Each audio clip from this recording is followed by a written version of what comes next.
Welcome to the American Conservation Experience podcast. Get ready to meet the inspiring individuals who are the driving force of conservation projects across the country.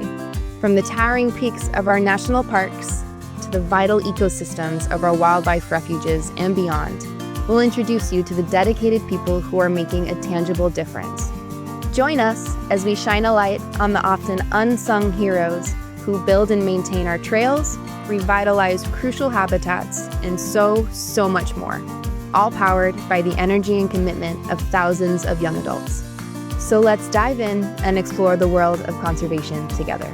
Thanks for joining us. Thank you for joining us on another episode of American Conservation Experience. I am one of your co-hosts, Elyse Cogburn, and today I am very excited about our two guests. One is a new guest, and the other guest is a returner to the pod, if I can say. So Nikki Jones and Adam Sherm, thank you very much for joining us in the podcast today. Thanks, Elyse. Happy to be here. Thanks, Elyse. It's good to be back. So on today's discussion, we will be kind of taking a deep dive into disaster response from a Conservation Corps lens. So we've invited Nikki Jones, director of our Southeast Crew Division, and Adam Sherm, who is our director of crew here at American Conservation Experience. So before we dive in to kind of get a little bit of the nitty-gritty of disaster response, Nikki, I'd love to turn it to you to give a quick, brief introduction of yourself, of who you are and how you kind of got into ACE and the conservation world. Yeah, happy to share. I definitely grew up outdoors like a lot of folks in our industry. The child of a botanist and a zoologist, so my fate was pretty well established. I tried very hard to be a history major in school and then ended up writing a thesis on environmental history, so we see how that goes. As far as jobs, I've mostly been in conservation, outdoor ed, environmental ed, ecotourism. I taught third grade for a while, and we did as much of it outdoors as we possibly could. And then recently, coming from the environmental education world, wanted to get back to the direct service, back into conservation. So I was delighted to bring my previous work with the Park Service all the way back full circle through ACE to be serving federal land agencies and other public lands through a slightly different role. I've been here for, goodness, is it about a year and a half now?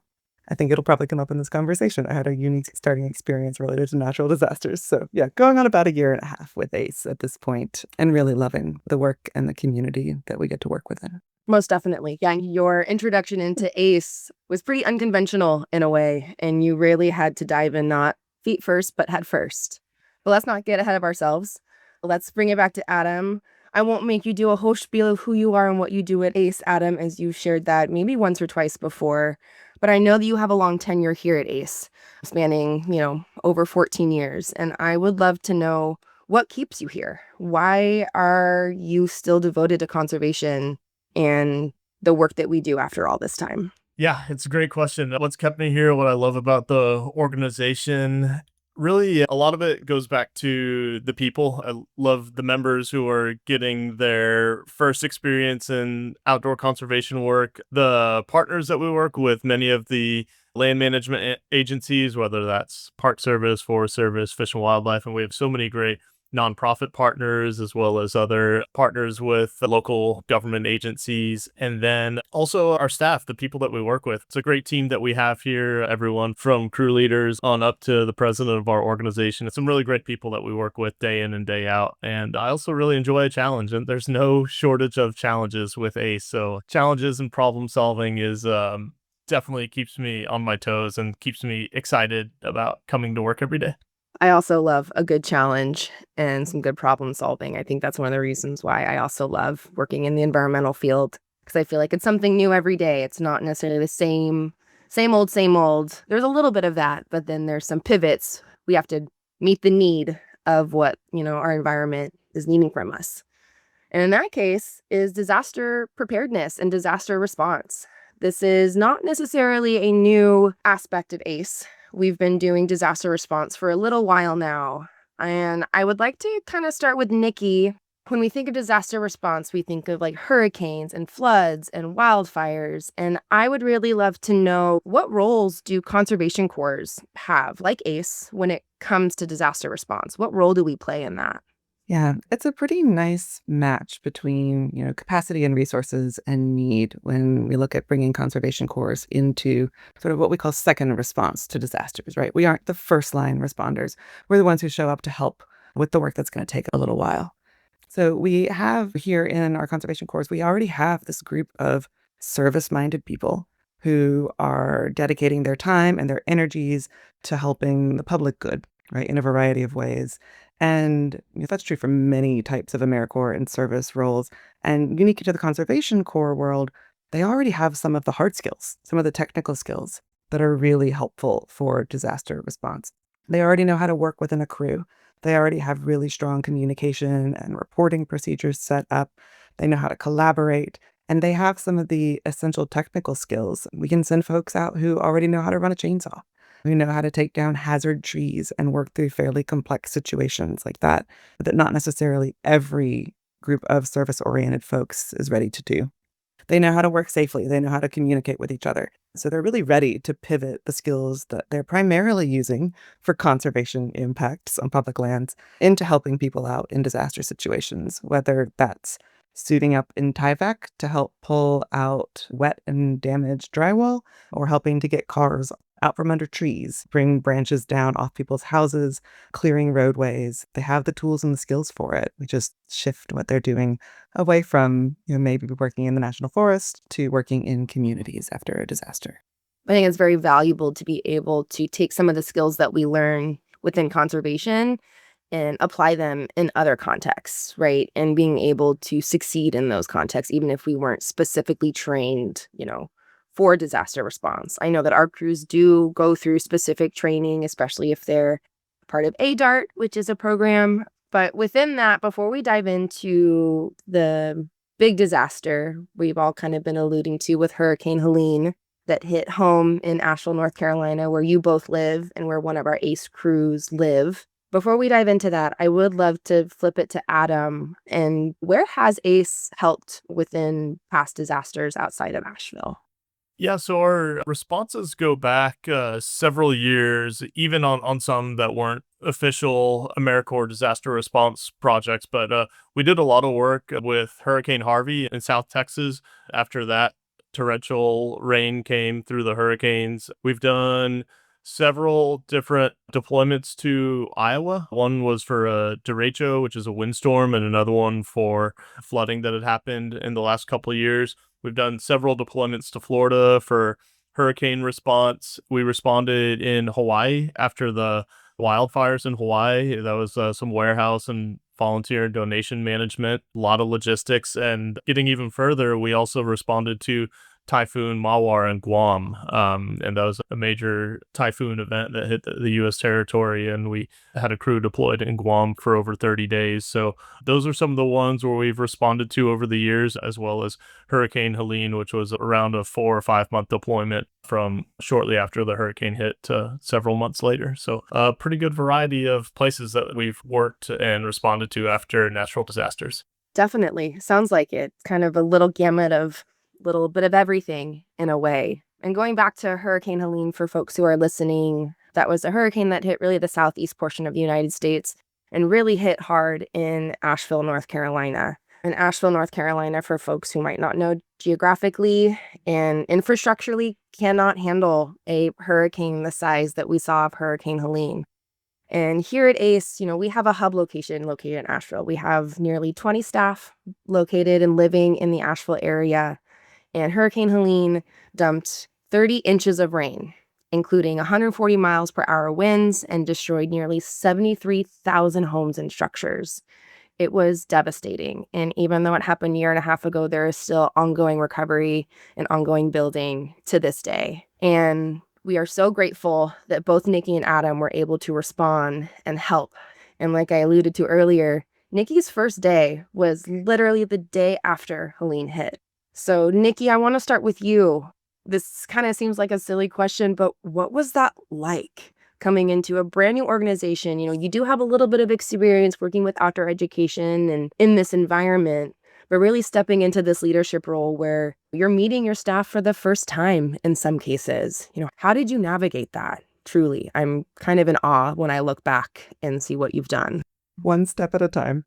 Yeah, it was a really interesting moment. I had been paying attention to ACE for several years, sort of looking for the right role and the right moment in my own journey.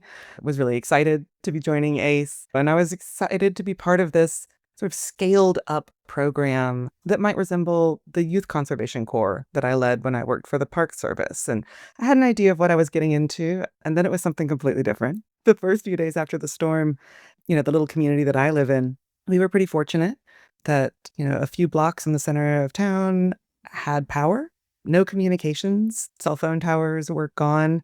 There are two cell phone towers that serve this area, I learned, and one of them was inside of a landslide, and the other one was missing, just gone. I don't know how you lose a cell phone tower.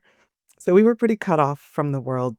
It was a week before I was able to get to the office to really start work. Roads were closed. Roads that looked passable had lots of power lines down on them. Roads were flooded. People weren't able to get out. And so my journey was, as you said, not feet first and mostly heart first, was to get to know people. At the time, as you said, we have a staff of about 20 people in this area, and we had 45 crew members living in Asheville in the crew house. And the first goal was just to communicate with everyone. As soon as, we could, crews that were out dispersed across the Southeast on projects, we just asked them to stay. Like, stay where you are, keep working, don't come back. We don't have resources for you here. Some crews that were in the area, we were able to get out of Asheville and send them out on projects. We're so grateful that project partners were flexible and were willing to take large crews or receive crews sooner than they had planned so that we could get people out of the disaster area. And then for folks who were still in town, I was in the office getting my computer, going through early trainings, learning what are our systems and how do they work. And there were crew members and staff coming in to take sponge baths in the bathrooms because our office had water and they didn't have water at home. So they were immediately responding to each other's needs. They were out in the community. We got a whole lot of people who know how to use chainsaws, right? Getting trees off roads, helping to open up travel corridors. We were fortunate that one staff member who lives in Tennessee had cell phone service. He was the only one. So he sort of took over all communications for our division with anyone who might want to communicate with us. And he just handled it. It was an interesting time. What I remember reflecting on for the first several months of this role was the challenges of learning my job in duplicate, right? So a new job and learning everything, and yet simultaneously and almost right away, we were involved in disaster response, which is something that ACE crews have done and they're familiar with. And it is a parallel but different process for every single thing. And so there were times where I was just asking, is this normal or is this how we do it in disaster response? Is this typical or is this specific to disaster response? What do we do on an average time when we haven't been hit by a hurricane? It was a journey to figure things out. And I remember what struck me from the very beginning was just how much everyone cared. They really cared for each other. They really cared for their communities. Staff who weren't able to get into Asheville, who live on the outlying areas, many of them just took time off and went out to help communities. We have a staff member we didn't see for several weeks because he was working on clearing roads in the small mountain community where he lives. And he just said, this is the thing I have to do. So it was really special. I learned a lot about the people and a lot about the heart and the values of this organization, even as in the very beginning, I was struggling to learn the things that you might expect to learn your first week or 2 weeks of a new job. But everybody really showed up for each other, and that was powerful. I knew I was in the right place, even though the whole world felt like it was in chaos. Whew. Just want to take a moment for that. That sounds like a lot.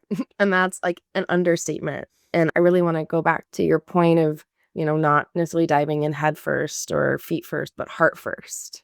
I think that within this industry, within this work, I think that's one of the things that a lot of us have is that heart and that passion and that want to make this place, this world, a better place. And, that can, in traditional ways, right? That's the environment. We think about making sure our trails are clean and our waters are great and our trees are thinned to help mitigation for other projects.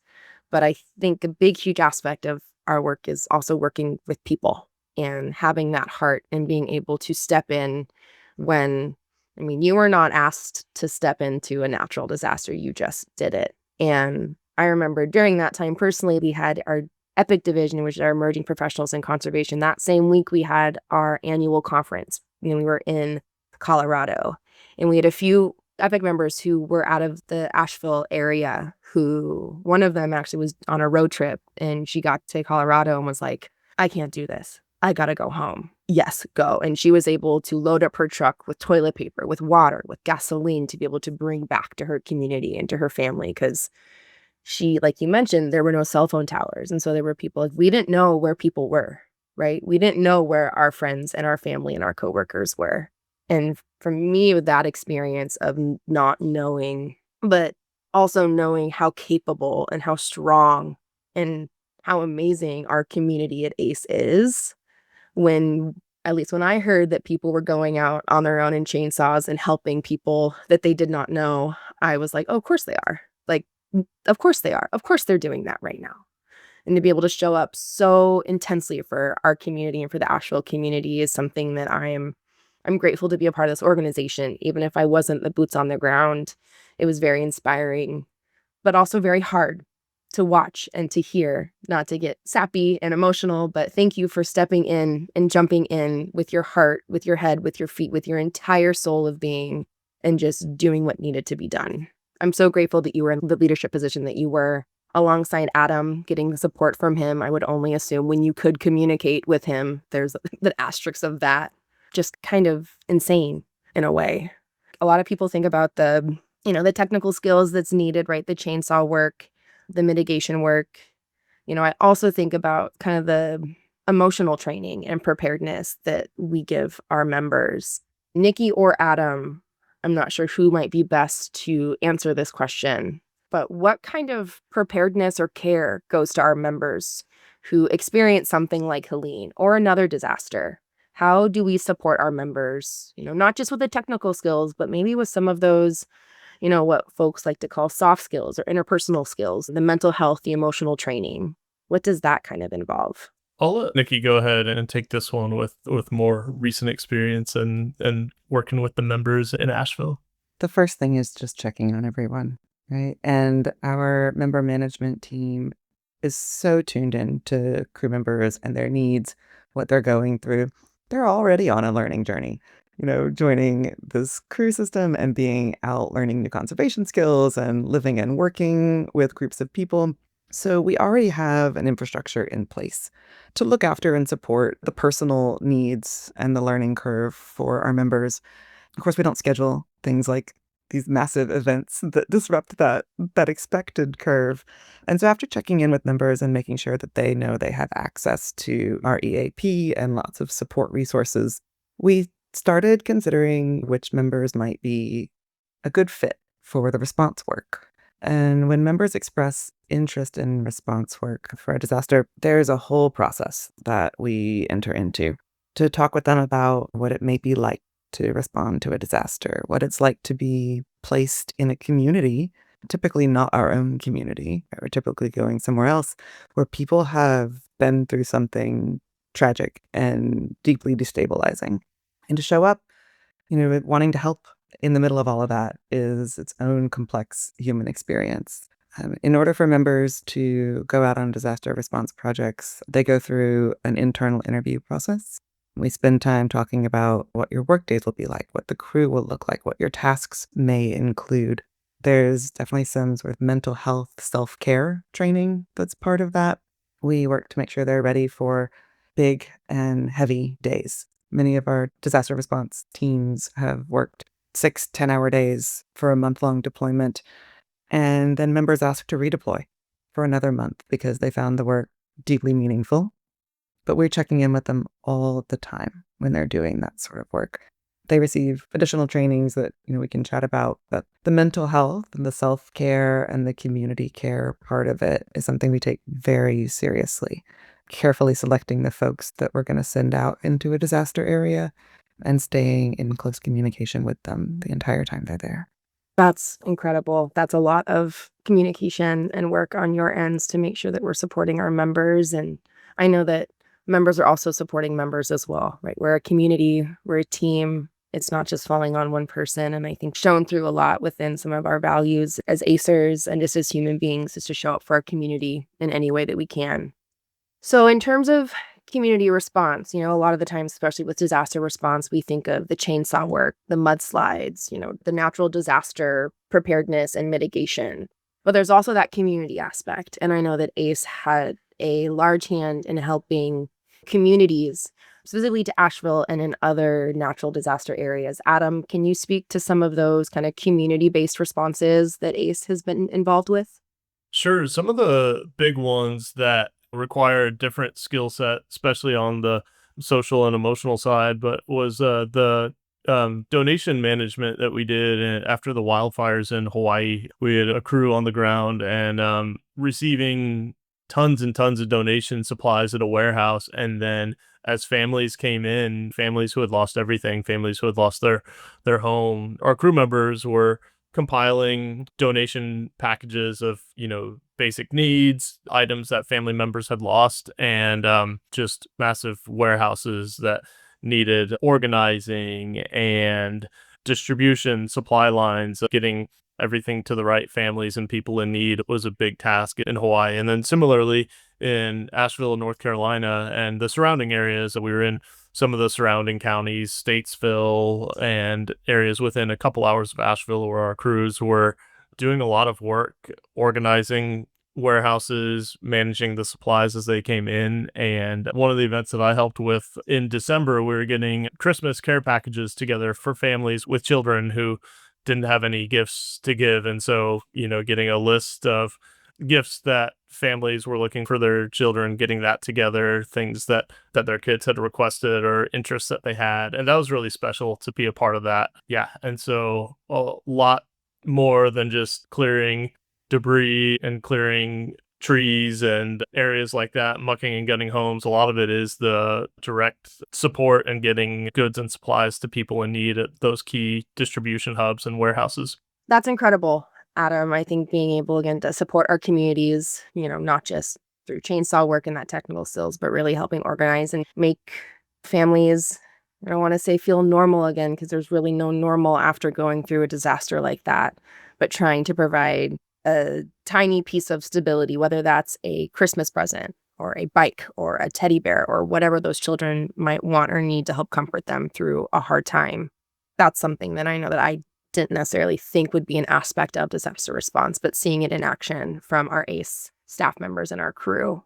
One thing I would love to talk about, kind of going back to a little bit to Helene, but also within our own other disaster response, is kind of how staff responded. Like I mentioned, we had over 20 staff members within the Asheville area using, again, chainsaw repair for communities, but also serving as, incident commanders. If there's folks that are listening, I have a little bit of a background in search and rescue. There's different hierarchy when it comes to communication and how to effectively communicate in this time of crisis. And I know that a few of our members really stepped up to the plate and were like, yeah, let's, I can take on this role. I can help doing the incident commander with some of our deployments. Were there any stories that you experienced or heard of from staff members or even members really stepping up to the plate and really providing that leadership, even when not even asked to? Yeah, there was one example I think is really cool. It's just Asheville is a relatively small city, and people within the outdoor space and conservation work generally stay connected. And so even staff that have moved on from ACE that are now working for other organizations, there's a pretty good connection where, people were texting each other and they're like, hey, do you have a chainsaw? Or, refreshed on your skills. And this was just more to help communities in different neighborhoods. But there was a group of ACE staff and former ACE staff that were all connected. And they're like, okay, this neighborhood needs some help. Let's meet this day at this time and, bring chainsaws, gas. And I thought it was really cool that former ACE staff members were teaming up to help out with ACE staff members. And this was in, we're talking just in the days after the hurricane. We needed immediate response and just people helping people within the community. And I thought that was really special to see. And ACE staff members got to reconnect with former ACE staff members in a very unique circumstance and probably not they had planned like a coffee shop meetup, it was, hey, let's help communities in need. And I know this neighborhood or this area near me really needs some help. And that was great to see. And there was a lot of that went on for weeks and weeks, but it was really special to see in the days after the hurricane. Yeah, I can certainly agree. It was, again, sort of a beautiful community to join at that time. And, we have so many skills among our staff and so much care, right? Like, people are in this work because it matters and because they want to do something meaningful. And we have staff with varying levels of technical trainings, first aid and EMT training. They know how to do a lot of things. And we just saw them get out there and get it done. We had a project manager serve as incident commander for 2 of the deployments that we did, serving as incident commander for the ACE crews and every other AmeriCorps service-based crew that was involved during that period, because she has the logistical skills and the experience to make it happen. And so that's really serving a broad community in that way. Adam mentioned that we were involved in, resource distribution for some of the warehouses full of essentials like formula, diapers, shelf-stable food. But those warehouses have to start somewhere.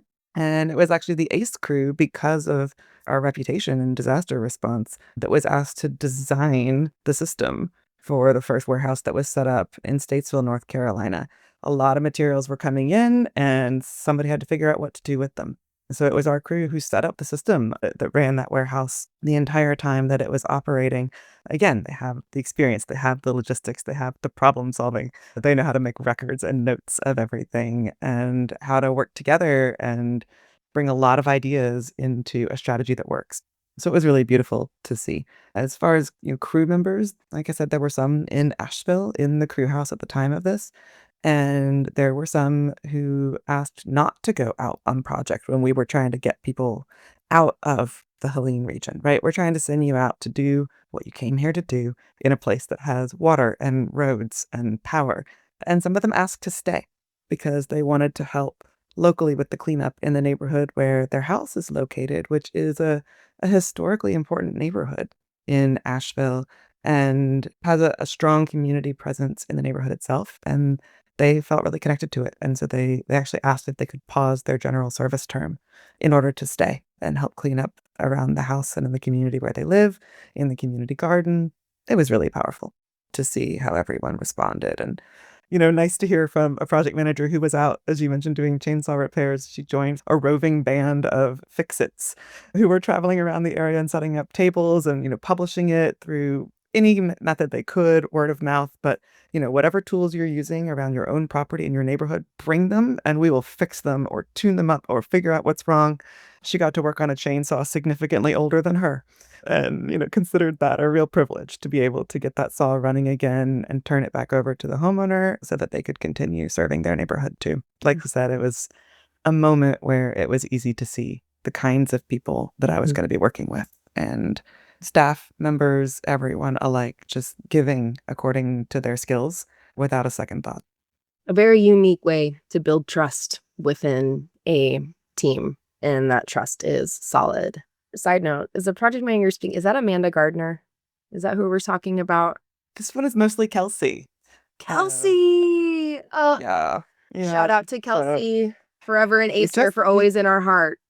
For always. And I asked her, like, when she was leaving to work with the food bank and manage their warehouse, I was like, is there anything we could have done? And she's like, no, like, the disaster work has become so important to me that I want to work in like immediate survival needs and bring my skills to that realm. And while we were so sad to lose her from our team, we haven't lost her from our community. And it's really neat to see that this work that she was able to do through ACE, led her to the next step in her own career.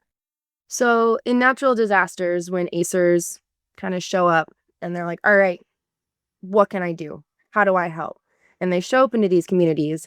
I can only imagine looking out and seeing a crew of 20-year-olds, 20-something-year-olds coming in with chainsaws, coming in to help clear out your mold, clear out your house. As a homeowner, I'm not a homeowner, but as someone who could be a homeowner, being able to see that impact and seeing this group of young people just coming into your home, not even knowing who you are, maybe not even knowing your name until being introduced to you. how the impact that was for some of the communities that we've helped. The toughest and dirtiest. Yeah, going into homes. ACE crews would also do home assessments, so just some preliminary assessments on damages, and would get that information to FEMA. And then the next steps would be mucking and gutting, and so tearing out drywall, tearing out wet insulation, and Tyvek suits, hazmat, as well as the masks for safety, respiratory masks, all those PPE is needed and essential for doing that type of work. But pulling out wet insulation from a home, this is some really difficult work. Some of the smells, some of the goop, the mud, everything that our crew members did on the second response on mucking and gutting homes to get them in a place where they could eventually be repaired and salvaged was a big task, and very different type of work from what our crews are normally building trails. They're normally conducting habitat restoration, but they're not strangers to hard work, grit, and determination. And I would say it definitely tests people and pushes them to the limits in terms of how difficult and challenging that work is, with the smells, the unique wet insulation, and all that work. So I don't know, Nikki probably has some things to add to that as well, but I just wanted to add, like, that is the dirty work that goes on when we say mucking and gutting. It is, some of the most rough conditions that people will experience. Yeah, I would agree. That's hard work. And because we're in a disaster area, it's hard work without additional comforts. We think about, pulling sodden drywall out of a house, and even houses that didn't flood. If a tree comes through your roof, now water is your problem. And there's so much damage that's done to the materials that make a house a home. People have lost all their possessions, and now they're losing their walls because we have to pull all that stuff out to mitigate from mildew so that the home can be livable again in the future. But that journey feels really long for homeowners. And, one day this group shows up, and it's these young folks, and they look like they just came off a spaceship in these full-body Tyvek suits and respirators. And they come into your home and they start tearing out the damaged parts, right? And like carrying whole sections of walls outside in order to help the home be safe in the future. Wet insulation is nasty stuff, right? And they're doing this for 10 hours a day, 6 days a week. And it's 90 degrees outside, and they're in a Tyvek suit. I mean, this is tough work. Like, there's a whole lot more than a spirit of helpfulness that goes into this, right? It is really difficult labor, and they want to do it again the next day, and they want to do it again the next deployment because they see the difference that it makes for families. It is that next step of moving from disaster to recovery and making communities safe again and helping people get back into their houses. It's a long road, but the mucking and gutting is not glamorous, really important work. Yeah, doing that type of work and then not being able to come back to a shower, or not having running water, not having hot water, all those things were definitely the lived experience of our crew members and staff. Tested the mental toughness to a new degree. For folks who might not know, who are listening, a Tyvek suit, think of like a personal sauna suit. I don't know how else to describe it. There's no ventilation. It's just it's a sauna suit in very basic terms. But being able to do that hard work when it's 90 degrees out, there's no power, there's very little breeze, there's no AC, there's nothing to keep you quote unquote comfortable. But for our members and our staff to be able to power through that and to get into that uncomfortable space, provide the support, the service, the love, the caring that our communities like Asheville and other communities in Maui, in Guam, and other places that we were able to provide support is just incredible. As someone who's worked in conservation and in the environmentalism kind of world for a while, it's only, I think, within the last couple decades that I recognized that, this disaster preparedness is part of that work, is part of that. And for our members and our staff to just show up wholeheartedly and do that hard muck and gut and grit and work, and for them just to be focused and to power through and support one another and their community is just incredible. And how Nikki jumped in heart first, no questions asked, first day, let's do this. And same with all of our members and our crew. It's just very inspiring and very incredible. So thank you. Thank you, Nikki, and thank you, Adam. for the work that you were able to do within your Asheville communities and also beyond, working with disaster preparedness and disaster response and that recovery, most importantly, afterwards, right? A lot of this that we've talked about is that recovery work. And that recovery work is sometimes, I don't want to say it's the most important because it's all important work, but that recovery, I feel like, has a really big impact. Yeah, I totally agree. And, it's been really interesting in this area to see the long and slow process of recovery, not just working on getting, mildewed materials out of houses, not just restoring water to Asheville, which was it 40 days? It was some very long period of time without water, but also the continued recovery that does start to look more like our usual work. Eventually, that immediate disaster response is over, and we find ourselves turning to the natural landscapes that have also experienced a lot of storm damage. And so, for the last year and a half, we've continued to do work in this region that is disaster response. It looks a lot more like typical conservation work. You might be thinning an area or taking out storm debris. We are restoring trails that had, major root balls rip up trails or had tons of water damage. The typical erosion damage on a trail was accelerated in this area. And so even now, as we're doing things like trail maintenance, rerouting of trails, we're still doing storm recovery. We have a project coming up this spring where we're going to be removing storm sediment that inundated some really fragile mountain wetlands. And it is impossible for the threatened and listed protected species that live there to survive right now. Their numbers have dropped dramatically in a year and a half. And so we're going to be working to restore those wetlands to what they're supposed to be, which sounds really nice and beautiful. And it's actually just going to involve scooping up and carrying buckets of road sediment and gravel for weeks to get it out of the wetlands. So we're still doing recovery work, even as it starts to dovetail more with our typical conservation activities. Yeah, there are certain very sensitive ecosystems that Nikki mentioned where you can't get in a bulldozer, you can't get in some of that large equipment, because then you'll kill and damage salamanders, you'll damage different vegetation that's in the area. And so doing it delicately by hand and a crew of ACE members will be the way that a lot of these projects get done at areas that are too sensitive or not stable enough to have large machinery. We need, our crew members, young adults who are enthusiastic and have positive attitudes and ready to get in there and help. And that's how a lot of this work will get done, a year and a half, 2 years after. There's a lot in the ecosystem as well as infrastructure in Western Carolina that's still damaged and still is a long ways to go to being back to normal before the hurricane. And that's what our goal will be over the next 6 months to a year or however long it takes. That's a great point from both Nikki and Adam in terms that this work is ongoing. It hasn't stopped. It is still continuing, and we are still continuing to support communities on the ground. Thank you both very much for joining me today. I really appreciate you both sharing your passion and your experiences. Before we close out, is there anything else either of you would like to share before we wrap things up? Adam, I'll start with you.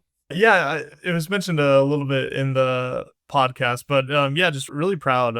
Feeling of pridefulness of being part of this community, Asheville, Western Carolina, Greater Appalachian region. Very proud to be part of this community and seeing how much neighbors and people really helped each other. And then within that, the greater ACE community, our family of staff and members, and then also too as well the different project partners that we worked with either on the disaster response or within the flexibility of understanding what we were going through and then eventually getting back to some of our projects. And it was very special to be a part of that in a difficult circumstance. I think that pride is merited. I felt really fortunate to walk into this community of peers and professionals at the moment that I did. And even though we are glad to be returning to more typical types of conservation work, it's really reassuring to know that our Corps will respond when people meet us and that there's a broad community of conservation corps that similarly show up where hands are needed after these disasters. And we'll be ready to go again when we're needed. And until then, we're going to be tending some forests and fixing some boardwalks and planting some trees. Again, Nikki Jones, Adam Sherm, thank you so very much for joining us on an episode of American Conservation Experience. I really appreciate the time that you've taken to join us. Thanks for joining us. Stay tuned for upcoming episodes and subscribe to our podcast on your favorite platform. Also, be sure to check out our website at usaconservation.org. Thanks again for listening, and we hope you'll continue to be part of our journey as we go behind the scenes with the dedicated individuals working tirelessly to protect and preserve our natural wonders.